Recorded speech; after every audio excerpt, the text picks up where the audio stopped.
reconstruction projects and personnel in Afghanistan. I'd like to welcome Ranking Member Tierney and members of the subcommittees and members of the audience that are here with us today. National Security Subcommittee has a long history of overseeing U.S.-funded reconstruction efforts abroad.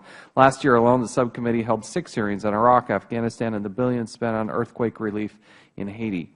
We have seen a common theme. The Federal Government appears to be incapable, at least thus far, of tracking its expenditures. Time and again, it cannot readily provide data, simple data, such as the amount of money spent, the number of projects completed, the number of projects ongoing, and whether projects are on time or on budget, and whether they were actually completed. The simple request to, for instance, know the location or see a photo is often met with bewilderment and an inability to provide that information. The failure to track this data in real time demonstrates an extreme lack of oversight. It also tells this Congress that bureaucrats in Washington have little visibility or control of the billions of dollars spent overseas. I continue to work on a piece of legislation that will hopefully rectify this. Hopefully we can do that in a very bipartisan way. Oftentimes, the inspectors general are the last bastion of accountability in the executive branch.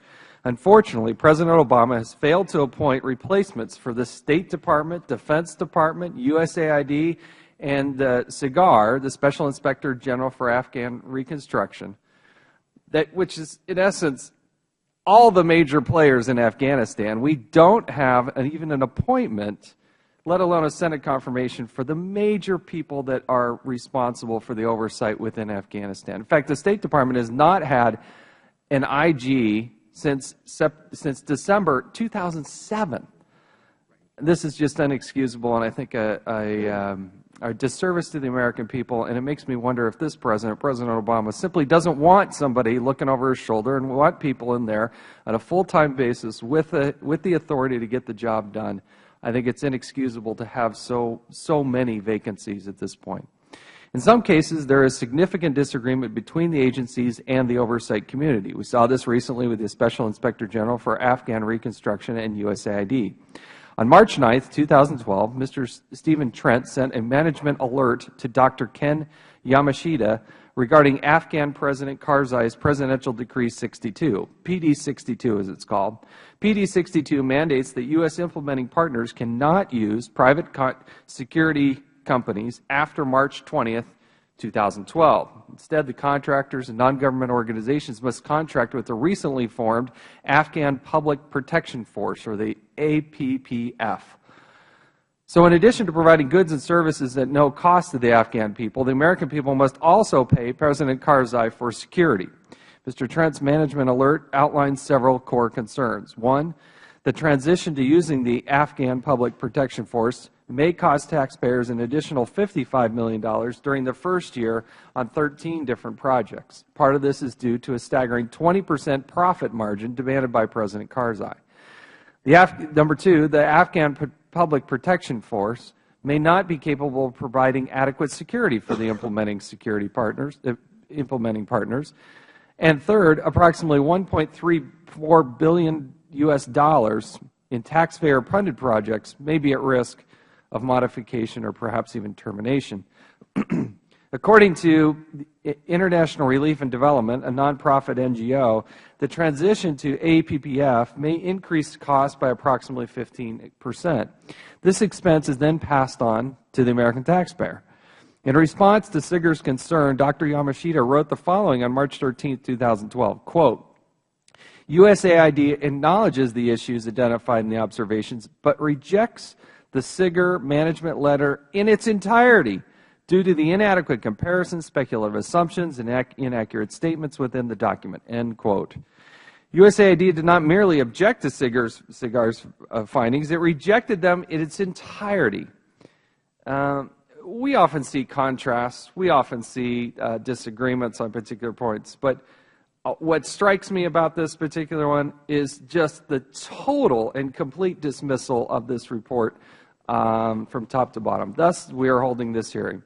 The purpose of today's hearing is to reconcile these assessments. In doing so, we will take a broader look at whether this new security policy makes sense, whether it's in the best interest of the American taxpayer, and whether we can exceed under this rubric. The American people have little patience for government waste and lack of progress in Afghanistan. If after 10 years we are no closer to defining and achieving success, then Congress and the Obama administration should reassess our future in Afghanistan.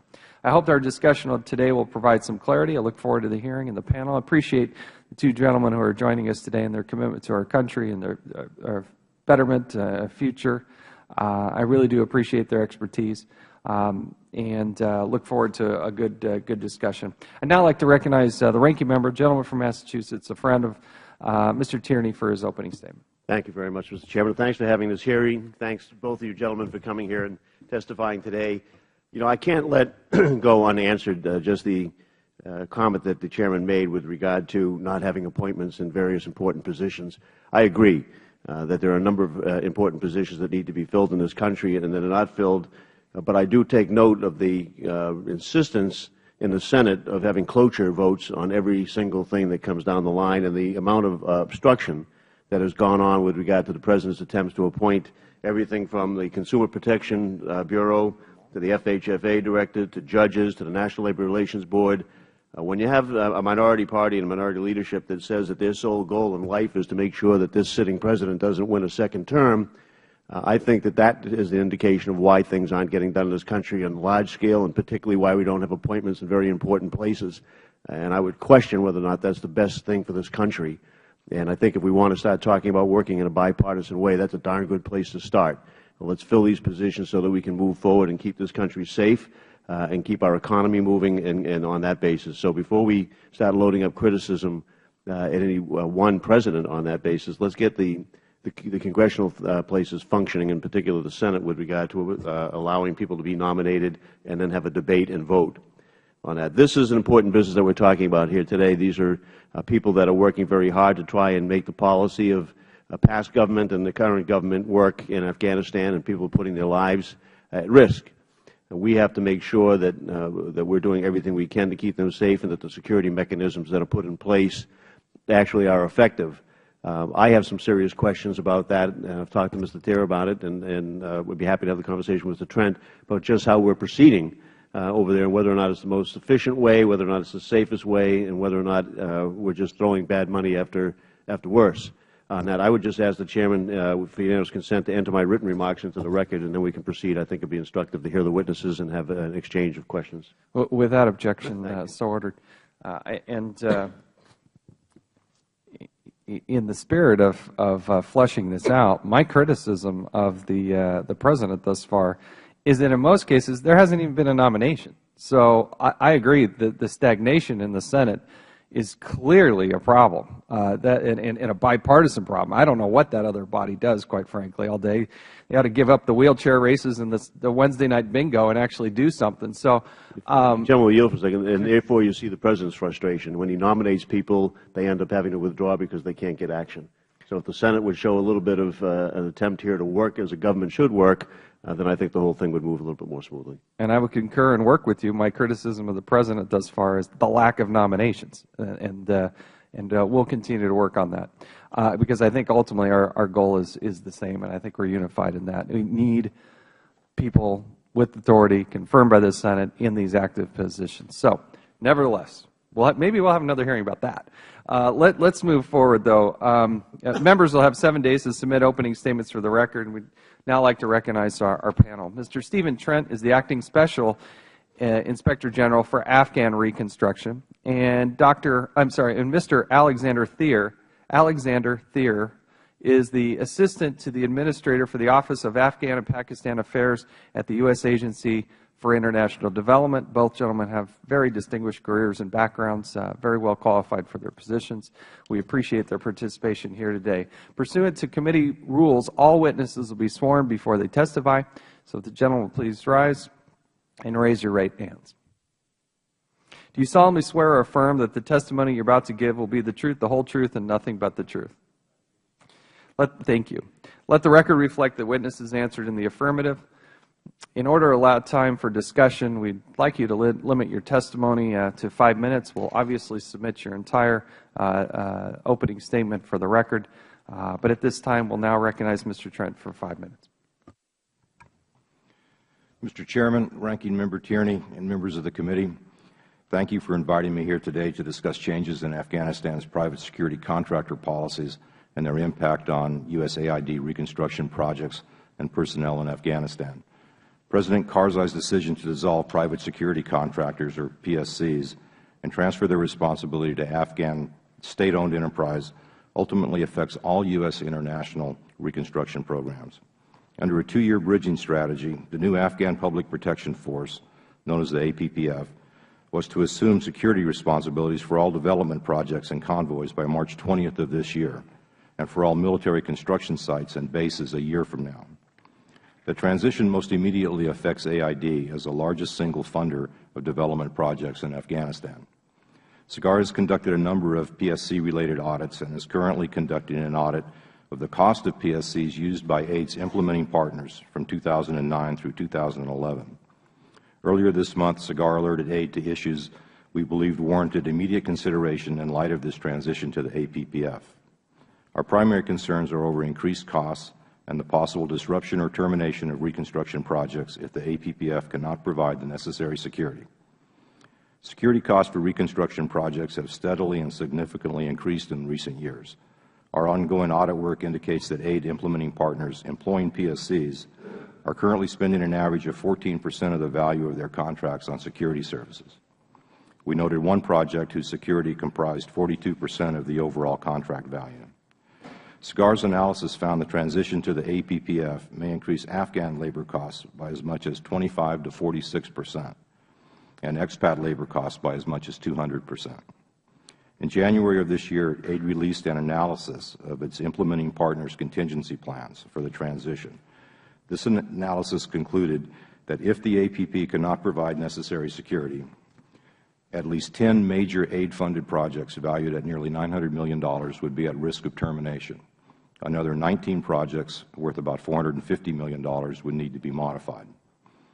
Although AID disagreed with our alert letter, neither AID nor any of the U.S. government agencies involved in Afghanistan's reconstruction systematically track security costs. No one knows how much the transition to the APPF is going to cost, but all agree it will cost more. How much more will ultimately depend on the APPF's capacity to provide the full range of security services. The true increase in costs may not be known for a year or more as the fledgling APPF develops. I think it is important to realize that the current rush to establish contracts with the APPF is not the end game. At the moment, we have more questions than answers about how the APPF is actually going to operate. The bridging strategy called for developmental assessments of the APPF at the 6, 9, and 12-month marks. The 6-month assessment, completed in September of 2011, found that the APPF was not ready to assume essential PCS responsibilities, such as training, equipping, and deploying Guard forces to meet contract requirements. The December assessment at the 9-month mark has not been finalized, and we are now at the 12-month assessment point. SIGAR has suggested that AID determine if funding will be available to cover additional security costs for projects that will continue after the transition, and assess the effect increased security costs will have on project implementation. SIGAR also suggested that AID address increased security costs before deciding to make a new award. In other words, AID should carefully and objectively consider whether the expected benefits of a reconstruction project outweigh the rising costs of security. Security is central to the reconstruction effort, and SIGAR will continue to closely monitor transition to the APPF, assess transitional outcomes, and keep key policy and decision makers informed about the results of our work. Thank you, and I am happy to take any questions from the committee. Thank you. Mr. Thayer. Thank you, Chairman Chaffetz and Ranking Member Tierney. Thanks for the opportunity to discuss the potential impacts of PD 62 upon the safety and security of our development programs and personnel in Afghanistan today. Over the past 19 years, I have worked side by side with thousands of American, Afghan, and international public servants in Afghanistan. And these dedicated people risk their lives for the greater good, and their efforts have improved the lives of millions. The safety and security of both USAID staff and implementing personnel who work with USAID in Afghanistan are the highest priority of our agency and for me personally. Many people working with USAID in Afghanistan have sacrificed to support U.S. national security and to help to bring stability to the people of Afghanistan, and I have personally lost many friends. We must not forget that these gains come at a great cost. For this reason, since the passage of PD 62, the United States government, and our agency in particular, has devoted significant energy to working with our partners on this transition required under Afghan law. USAID's development assistance to Afghanistan continues to remain a critical component in supporting our core national security objectives, and our efforts are a critical component of a whole-of-government civil-military effort to advance these objectives. I also believe that our programs there are delivering meaningful results. It's really critical to keep in mind the situation that Afghanistan faced a decade ago. I first served in Afghanistan nearly 4 years during the Civil War, when the country was literally dismantling every vestige of a functioning state that it had once had. But since 2002, we have supported Afghanistan's impressive development progress in vital areas despite operating under some of the world's toughest conditions. This includes enormous progress in education, health care, and economic growth. Over the last 18 months, USAID has been adjusting our programming and our business model in Afghanistan to ensure that our portfolio reflects both the most effective and cost-effective priorities. Under PD 62, responsibility for security services in Afghanistan for civilian development programs and projects transferred to the APPF as of March 20, 2012. USAID has made a concerted effort with its partners to reduce overall reliance on PSCs and the need for armed guards in the last 18 months. Many, in fact, most of our partners do not use armed guards and have reduced their need for these services through community engagement and other tested approaches. As of March 1, 2012, only 32 of 91 USAID projects required protection by PSCs. And of the 59 remaining projects, which represent 75% of our funding, they do not require armed security and therefore will not utilize APPF for guards. USAID has worked intensively with those partners who do require APPF with the NATO training mission Afghanistan to manage this transition without sacrificing security and to ensure that our critical efforts to stabilize Afghanistan continue. The transition model is a two-part process. First, partners contract with the APPF for services, and their PSC guards convert to APPF guards. Same guards, different uniforms. Second, the partner may choose to contract with a risk management company to provide security advice and consulting. In recent months, particularly after the September report that Mr. Trent has discussed, the APPF has significantly improved its capabilities, and many of the necessary milestones for the APPF transition have been reached. Of the 32 USAID projects that have indicated that they will contract with the APPF, as of this week, 23 have successfully contracted, and the remaining 9 projects are at various levels of negotiation. The APPF is already operational in several key sites, and interim licenses granted by the Ministry of Interior have provided additional time for remaining programs to find a solution to their security requirements. Enormous credit must be given to NATO team who worked tirelessly with the Afghan government and USAID and our partners. In addition to addressing security concerns, USAID has also been carefully monitoring the costs associated with this transition. We have conducted an assessment of security costs for 15 of the 23 projects that have converted from PSCs to APPF and RMC contracts. This initial assessment indicates that overall average cost, based on a side-by-side comparison including all costs associated with security for those projects, is 16% higher under the APPF and RMC model. As the process of transition to APPF proceeds, we will continue to monitor cost and seek opportunities to reduce overall expenses without sacrificing security. We are committed to a continued joint effort, working closely with the NATO mission, Congress, the Afghan government, our Inspector Generals, both internal and CGAR, and international partners to sustain and improve on the development investments made during the past decade. Thanks for the opportunity to discuss this critical issue, and I look forward to your questions and advice. Thank you both. I'll now recognize myself for 5 minutes. I'd ask unanimous consent to insert into the record a written statement from the Professional Services Council. I have 350-plus members, and like to insert that there. Without objection, so ordered. Mr. Thayer, to simplify this, you know, to read through this letter from USAID that came back from Mr. Yamashita, who is the mission director there for USAID, there isn't going to be an increased safety concern. It's not going to cost more money. You're not going to have projects pulling out. Is that an oversimplification? But that's in essence what they're saying, is pretty much don't worry about it. Nothing's going to change. Let me say that we are concerned, as we have been since day one, and in fact before PD 62, about all of these issues because they are constantly evolving. What the mission response and my testimony represents is the best information that we have as of today, because it has been a very rapidly evolving situation.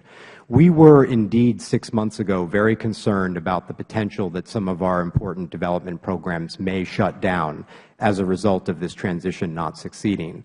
What we have seen, in fact, is that of the 32 projects that say that they require security, 23 of them have successfully contracted. I understand that. The question is it going to cost more money? So I think there are three issues. One is whether we are now concerned that projects are going to shut down on the immediate time frame. And my response to that is that our current indications as of today are that none of our projects are going to shut down. Okay, so none are going to terminate. Right. Nobody's going to leave. The risk that Mr. Trent shows out there, which, you know, you look at the worst case scenario, that's what they're supposed to do, is highlight the worst case scenario.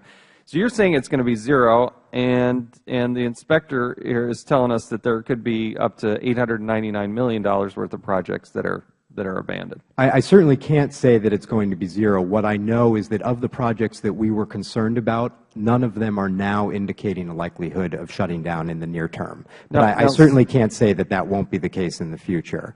But well, that's what Mr. Yamashita said. He said that none of them today are saying that they're said already been analyzing, preparing the transition for years, and not one partner has stated that the organization would withdraw from Afghanistan because of the transition to the APPF. And that's exactly right. As of today, not a single one of our partners is planning to shut down. Safety is obviously a huge concern. Since 2003, USAID partners and personnel, there have been 1,000 people that have either been killed or injured. Roughly just over a third of those people had been killed. One of the biggest concerns is safety. You don't see any disruption in the safety of what these people are doing, because as you rightly point out, these people are putting their lives on the line in the most difficult of circumstances. You don't see any decrease in the safety of these people that are out there working for us.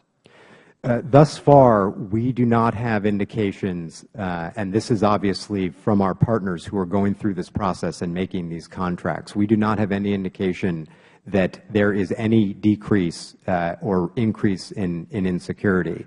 And there's really two critical facts here. One, that our reliance on armed guards has dramatically decreased in the last 18 months, in part because we wanted to decrease our need or necessity for the APPF and PSCs for both cost reasons and security reasons leading up to this transition. Of those remaining who still feel the need for these services, they have gone forward. I mean, they are the ones who are responsible for the safety and security of their employees.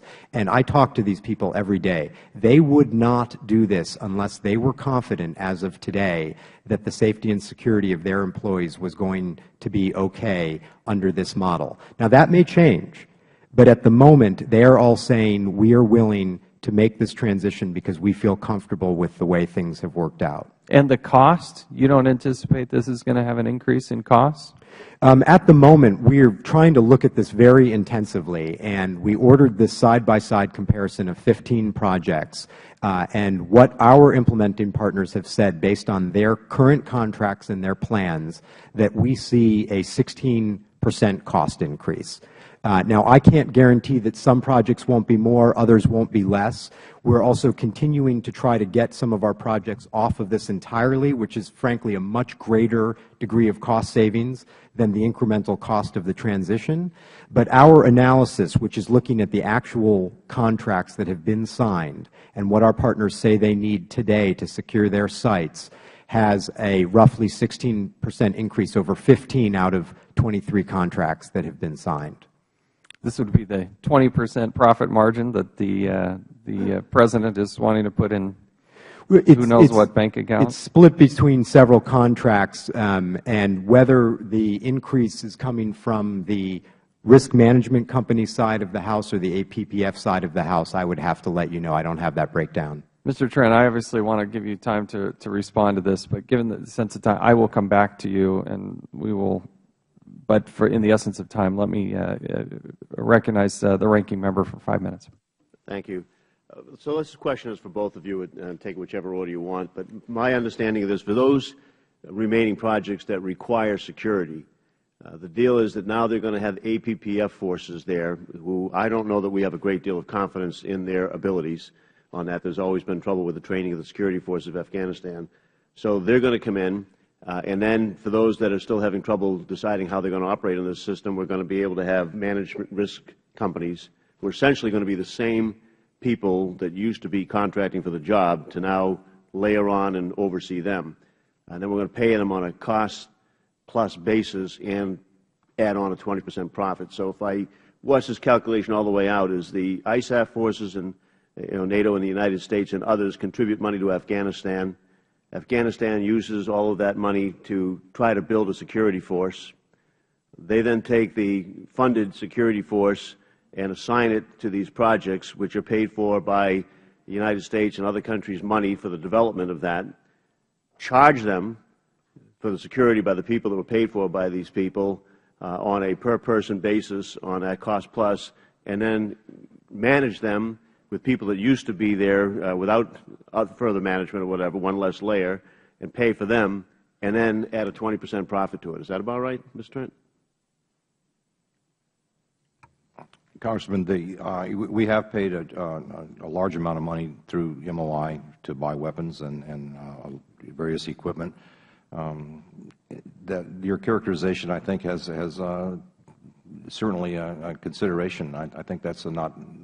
I can't say it's an unfair way to look at it, and I'd be interested in AID's response to that. Well, so would I, Mr. Tier. Thank you. So let me just clarify one thing about, I think, the way this is functioning.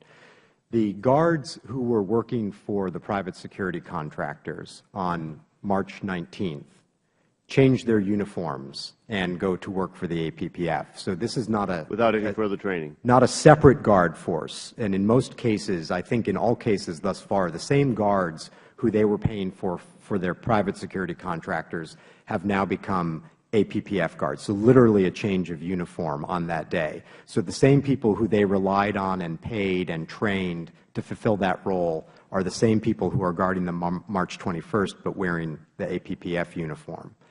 At the same time, a number of private security contractors and perhaps other companies have signed up to become risk management consultants. These are the same people that used to have what now the APPF people, when they had the old uniforms, these are the people that managed them. Exactly. The old model was essentially some expatriate managers with Afghan guards, and that's now been split into two things. The Afghan guards now work for the APPF, and the expatriates, if they're hired, are worked for these risk management companies, advising the firm on security.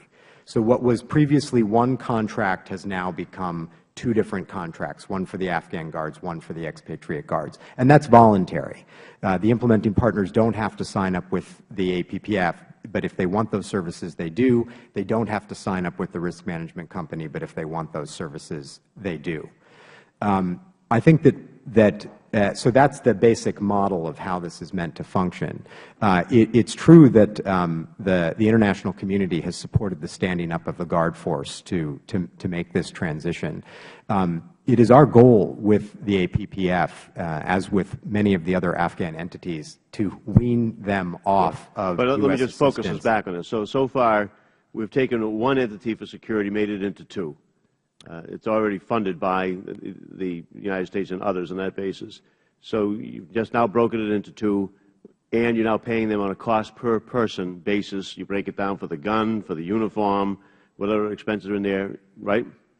I'm not sure. I would have to look at the contract to see how it's actually worded in terms of the cost, but so I'm sorry I don't have that level of specificity. But there is going to be a 20% profit margin allowed on those contracts, right?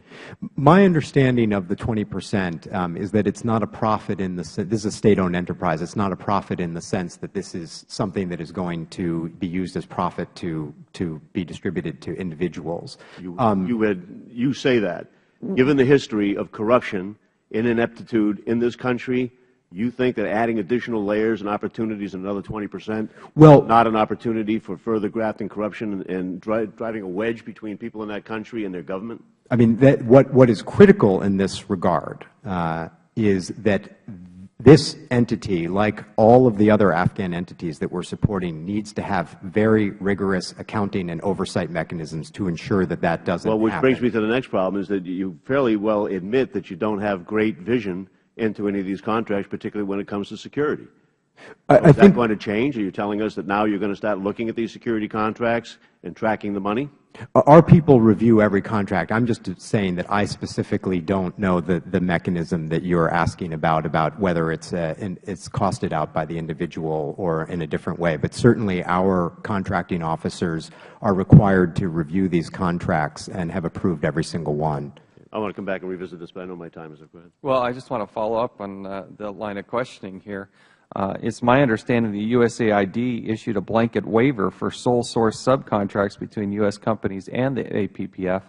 How does that further your ability to look into the money that's going out?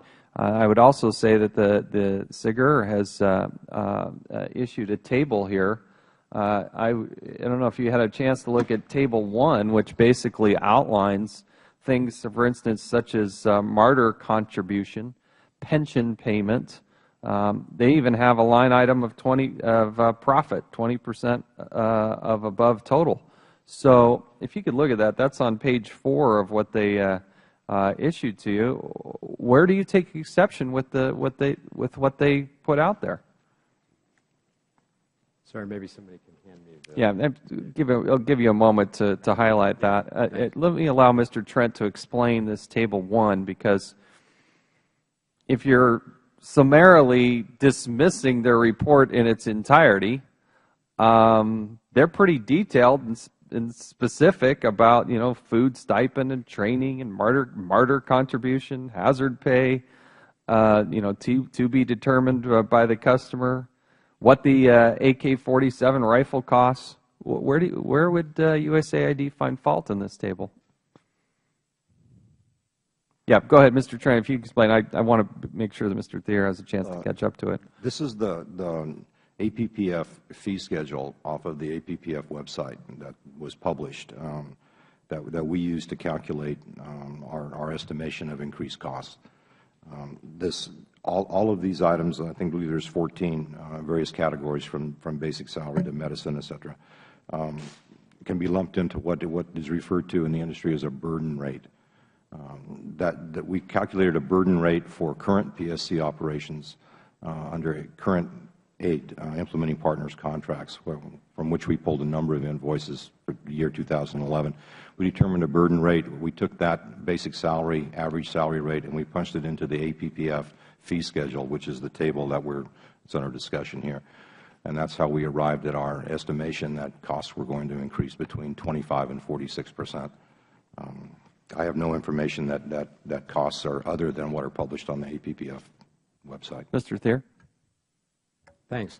As to these costs, I don't have disagreement per se with. But the administrator there, the person on the ground, Mr.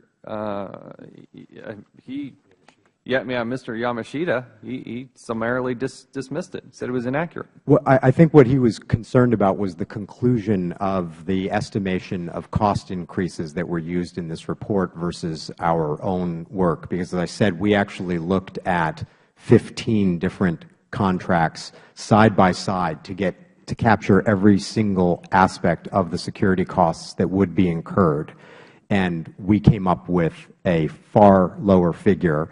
And in talking to our implementing partners, we did not come to the same conclusion about the need to triple the number of expatriates. So I don't think he was disagreeing with the table. I think he was just disagreeing with the conclusion about the estimated cost increases when you compare apples to apples. That's not exactly what he said. He said he disagreed with the report in its entirety, which would lead me to believe he disagrees with his table. But, Mr. Trent, do you care to respond to that? I'd like to say that and this goes a bit back to a prior question, but the increased costs that we foresee are not, security costs do not hinge on a signed contract and having contracts now signed or even the initial laydown of contracts side by side. The true cost of security is going to hinge on APPF's ability to deliver security services as we move forward past this contract signing phase.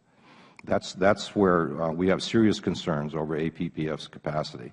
The September 11th assessment was damning, if you will, on APPF.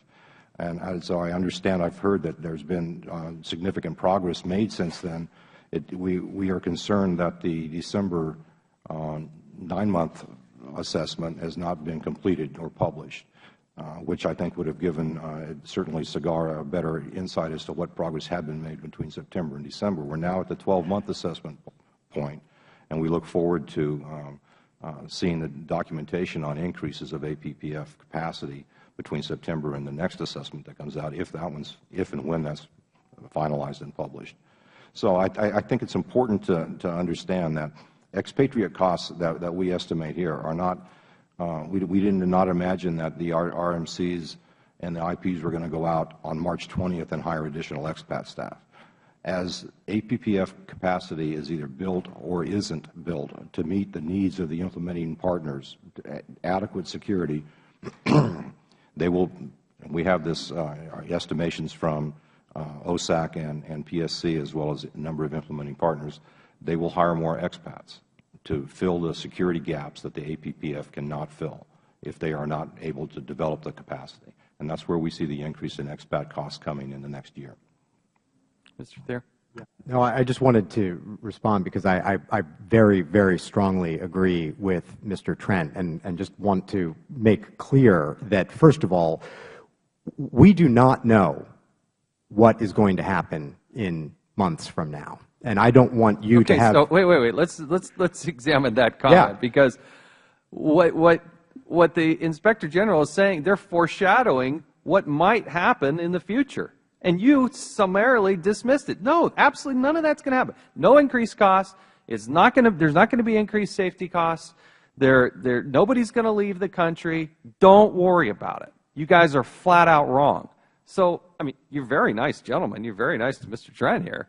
But don't sit here and tell me that you agree with them. No. When the person on the ground said, we totally disagree with you and everything that you wrote.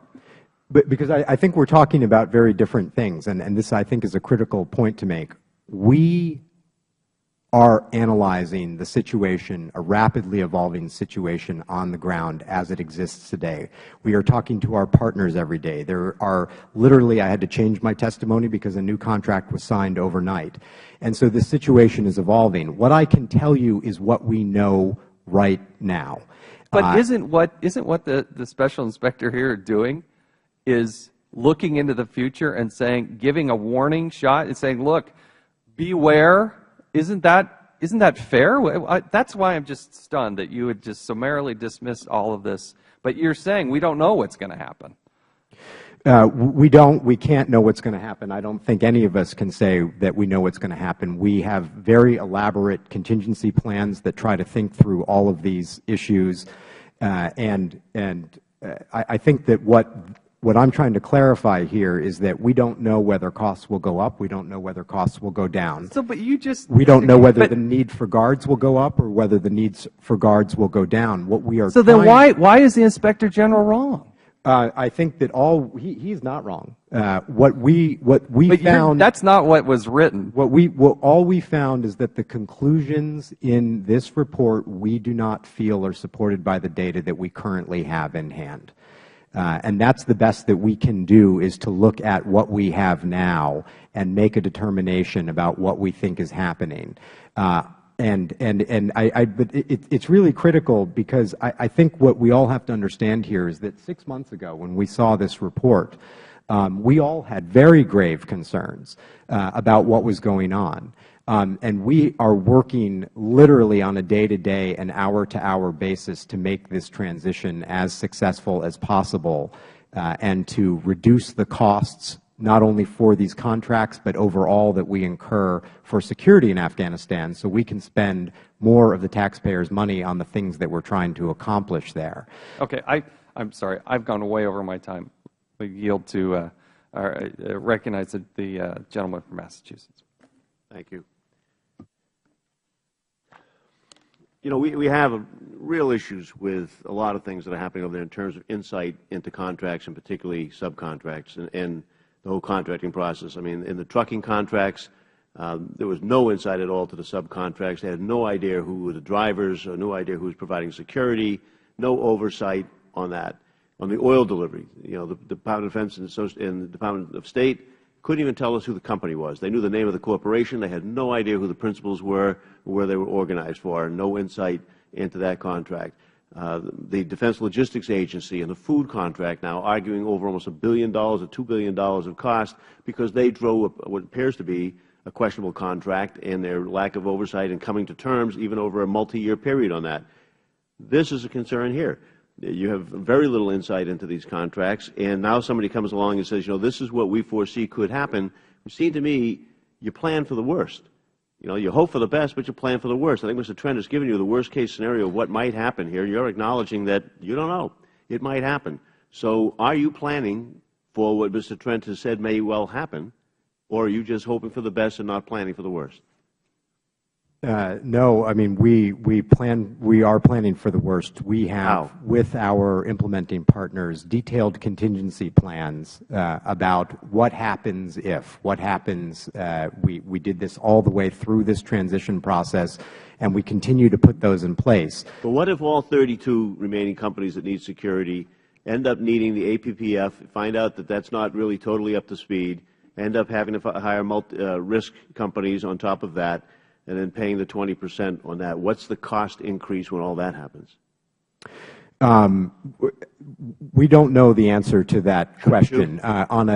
Literally on a project-by-project basis, we require contingency plans to think through all of these eventualities. Some of those projects may choose to increase their RMCs. Some of them may choose to operate in a different fashion. But as you do that, at some point you have that information and you aggregate it. And you turn around and you say, this is a worst-case scenario by our best analysis, and do it. I suggest that that's not a bad plan right now to go and do that. Let me, you know, Mr. Trent, when you talk to people and you got your projections, I assume you went and talked to some of Mr. Thair's partners, the people that he deals with on the ground, right? That's correct, sir. It'd be the same people, Mr. Thair, that you talk to.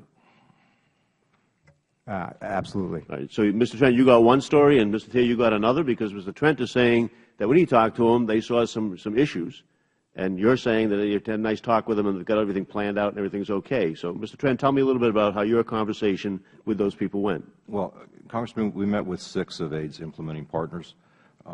One of them indicated to us very clearly that they would be withdrawing if security services cannot be provided. Let me, if I may say, and Dr. Yamashita's response to us, there's two tipping points here.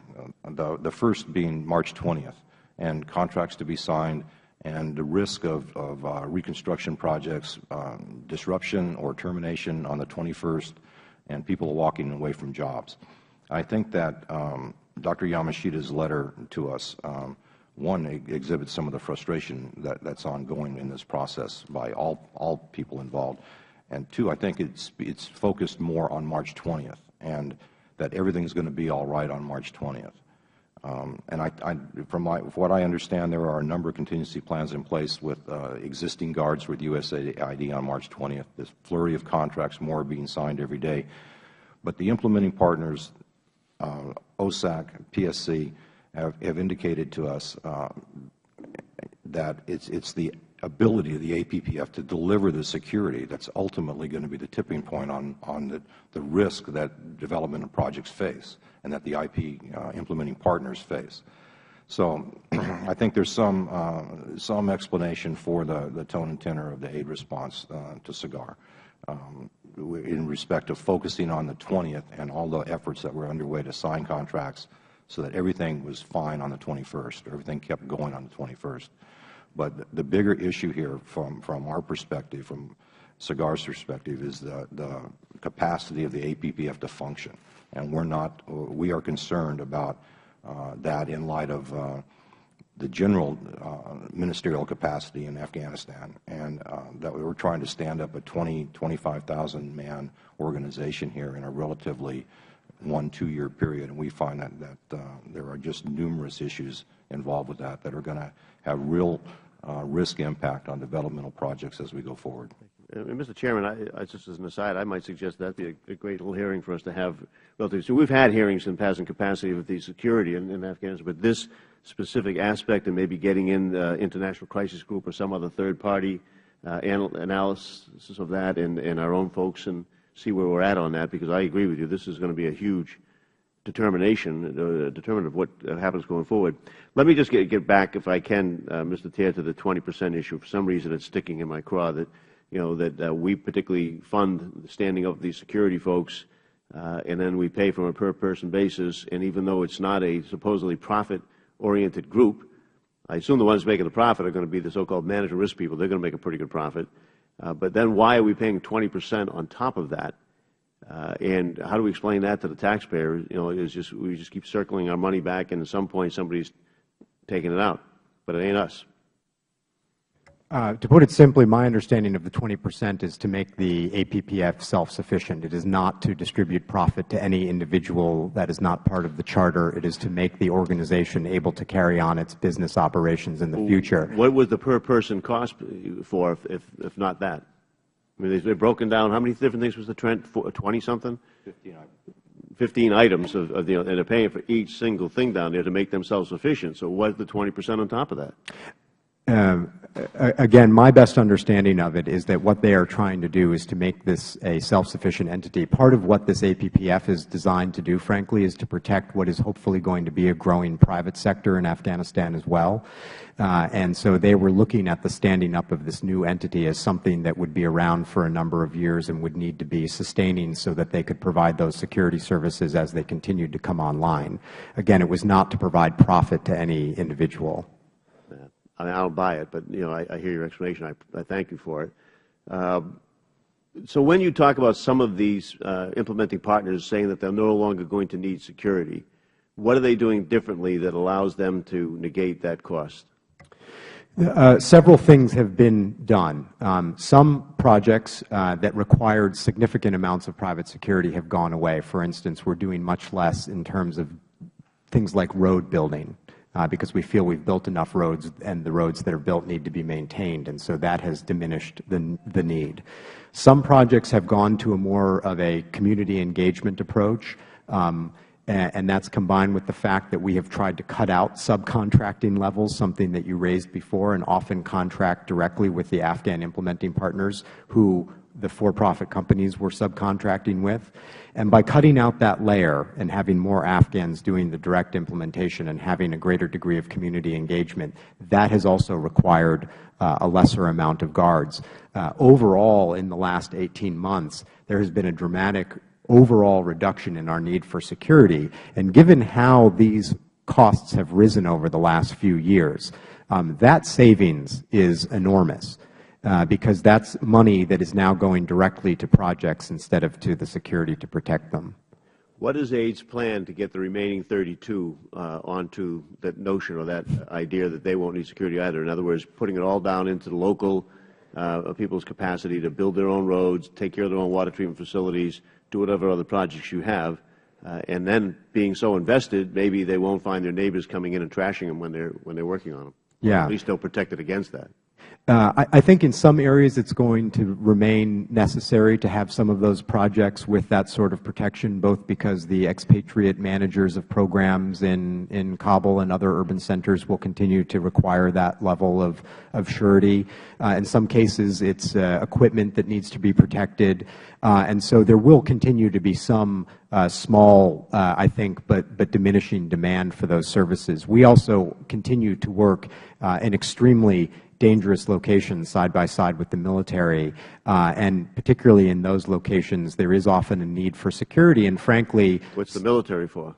Well, our military is there to perform a different mission, and we don't want them performing the mission of protecting our aid programs so that they can do the thing that the job that they were sent to Afghanistan to perform.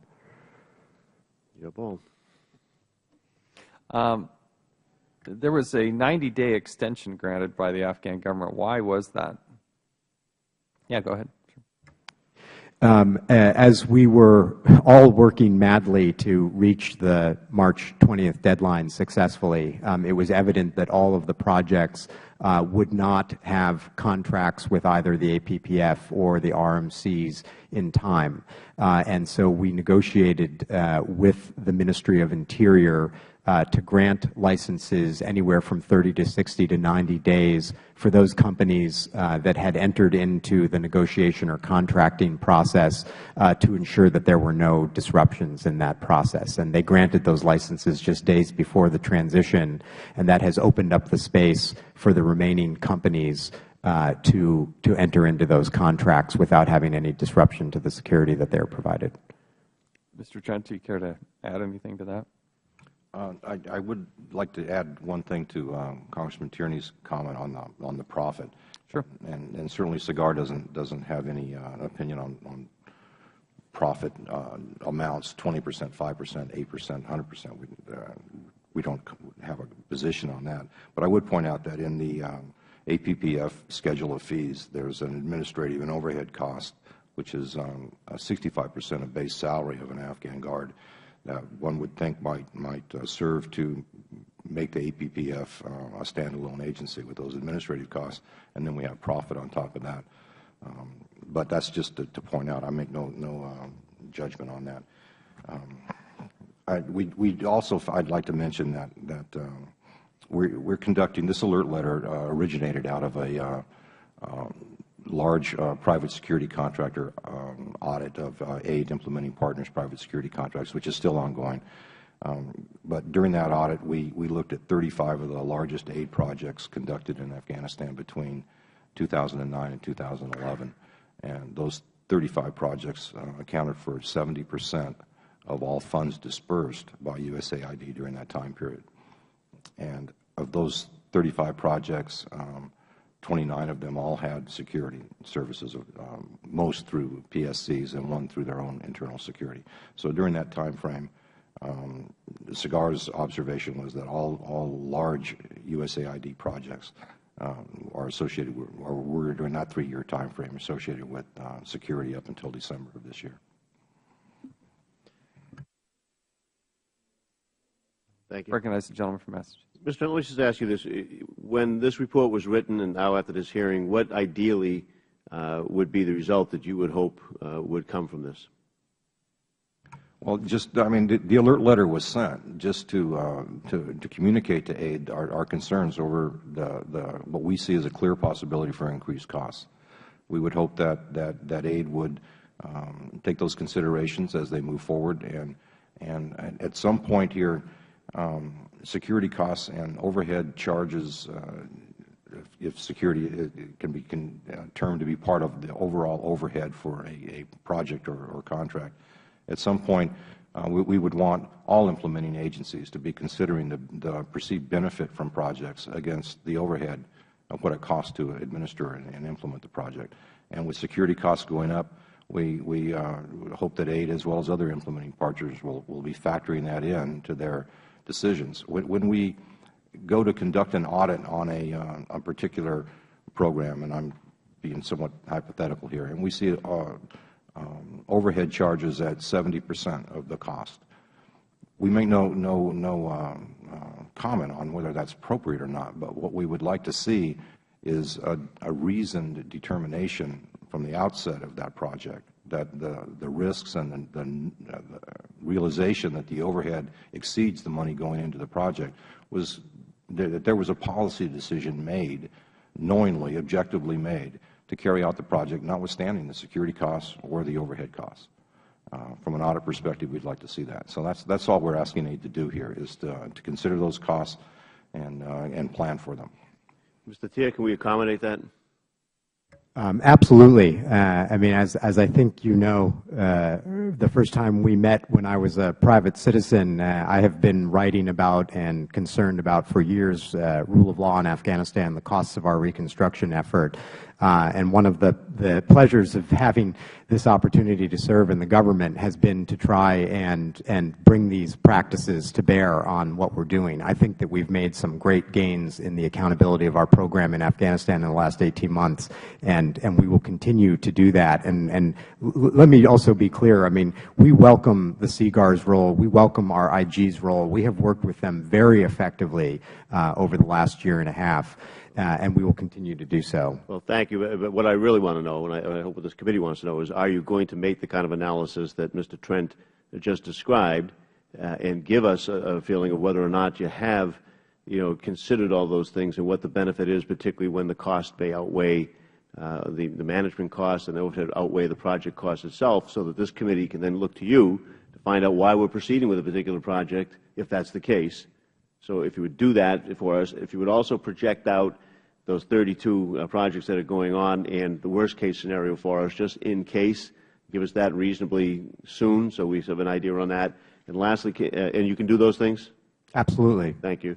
And the last thing is, why has the assessment of the progress of the APPF not been released? I'm afraid I can't speak to that. The December report, I've never seen that report, and I can't say why it has not been released. It must concern you? I understand that it's the U.S. government, the Afghan government, and ISAF that jointly conduct that, and I honestly have no idea what's in that report or why. Right. But it should weigh heavily on you because that is such a large part of your analysis going forward, I would think. Have you made any requests for it or asked to see it? I have not personally. What I would add is that, as Mr. Trent and I have both acknowledged, that the situation has evolved so substantially in the past few months that I don't know whether the conclusions of that report would still be relevant, but it would certainly be interesting to see. Thank you, Mr. Chairman. I would hope that we would press forward as well and move on from there. Thank you, both of you, gentlemen. Thank you. I just want to give each of you an opportunity. Is there anything that you would like to add as we conclude here? We'll start with Mr. Thier and then Mr. Trent. Thank you. Mr. Trent? I would just point out that the next assessment, Congressman Turney, is due out this month, the 12-month assessment. And I think we're all looking forward to seeing what that one, and we certainly hope that is finalized and published here in the next month or two. I want to thank both of you for your commitment to this country and the work that you do. It is difficult. I need to tell you that in this particular situation, I do, again, find it stunning, the tone of Mr. Yamashita's general comments. I think that's, I'm concerned when there's such a disparity between the two entities. I think everybody's probably trying to achieve the same goal. But personally, I'm offended by what the direction that Afghanistan's going. When we talk about same guards, different uniforms, and then we're adding on profit and overhead, I mean, that's their words, not my words. Profit and overhead, we're going to spend more for exactly the same thing in order to pad somebody's bank account. I hope we don't wake up one day and just find all this money sitting over in Dubai or something like that, which I'm afraid is really what we're ultimately doing. I don't think we have visibility on what's happened in the past. I don't think we have visibility on what's moving forward in the future. In fact, I think this nation-building exercise is a huge debacle. And I feel for the people who are pouring their hearts and souls and lives into trying to help what's happening here in Afghanistan. But we need more exposure and oversight. I don't expect somebody with a pencil and a pad of paper standing next to each person. But we're moving, in my estimation, in the wrong direction. We pay for everything. The American taxpayers have poured out their pocketbooks time and time and time again. And for the Afghan government to come in and say, well, now we need a profit, that's of deep concern. Mr. Chairman, might I just jointly ask with you, Steve, before any of those contracts get signed or we get committed to them with a 20% profit, can we get from your folks an explanation, a heads up that it's going to happen, and a full explanation of why they think that's necessary to put that amount in there, and then have a conversation about that? I find it just incredibly disturbing that that's going on, and I would like to think that we get out in front of this. And to add on to those comments, my concern is that USAID has just issued unilateral waivers. They can go sign these contracts, and I guess maybe that's the recognition that there is no other option. The Afghan government is saying you have no choice, you have to do this. And I think we're being pushed around, and I don't think the State Department is doing enough to stand up for what we're doing. We're paying for everything. We should be able to provide the security that's needed there. Mr. Steer, go ahead.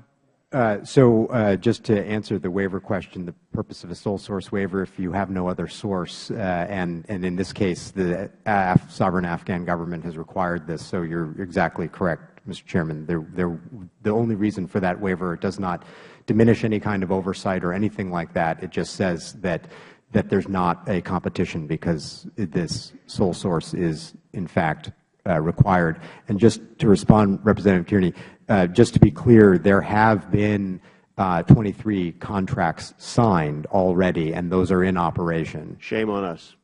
Shame on us, because there is an option. You tell Mr. Karzai that everything stops unless he stops, this sort of, I don't want to use a word that you get taken out of context or anything like that, but when you put it out there that you can't do this unless you pay us another 20% on top of all the other costs or whatever, enough's enough. I've watched his act for a long time, and I know he's a man trying to do a job and things of that nature, but there's enough questionability going on about the nature of transactions in that country and who's making the profit and where the money's going or not being able to be traced or whatever, that somebody in our chain should have stood up and said, it may be a sole source, but there's always one last option. We just don't do it. Just like you won't put the APPF out there, we won't put our people at risk, if those are the terms. And instead we rolled over again. So there are remaining contracts. Maybe we ought to think about, watching them a little bit closer. Can USAID provide us an explanation, at least try to extract from the Afghan government why there's a 65% overhead on the cost of the personnel plus the 20% profit? I mean, this is just taken from their website. So I think it does demand an explanation, and you are in the best position to get that explanation. Absolutely. Your concern about the 20% is loud and clear, and I will make sure that we get a more comprehensive explanation of exactly what those funds are intended for. And I guess I would ask that the SIGAR watch that closely. We don't want to just see them change the name on the, suddenly you see overhead go to 85%, and suddenly they get rid of that word profit. I think they're probably being as honest as they can here. I think they're saying, yeah, this is the Dubai account, and we'll go ahead and just transfer that right into the Karzai family account. So please keep your eye on that. It's sickening, this whole thing. With that, this committee stands adjourned.